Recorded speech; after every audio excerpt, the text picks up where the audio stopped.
Les travaux d'Hercule pour l'OPT continuent. Même si la houle est forte en ce moment, le calendrier est tenu pour l'instant. Le câble se déploie à bon rythme. Il pourrait être la réponse à la fameuse fracture numérique. Cette semaine, autour de la promesse de service non tenue, des clients de Rangiroa demandaient réparation devant le tribunal.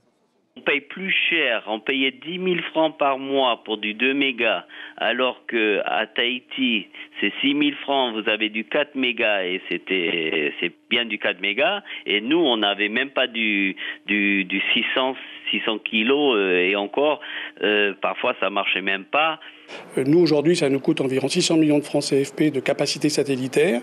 Si on devait transformer ça en prix de vente auprès des clients, ça ferait un prix tellement énorme que du coup, je pense que les clients ne souscriraient même plus au service. Donc, on a ce qu'on appelle fait le best effort. Donc, à un moment donné, c'est vrai, dans la journée, les clients ont quand même les débits, mais il se trouve qu'en période de pointe, il y a une congestion. C'est possible. La question du numérique est au cœur du développement économique. À Rangiroa, cette faiblesse du débit était souvent la cible du désarroi des professionnels du tourisme. Ce service devrait être optimal dans quelques mois, la fibre optique opérationnelle là-bas, conséquence du câble évidemment, et effet multiplicateur aussi pour les autres îles, du meilleur débit pour tous, notamment aux Australes.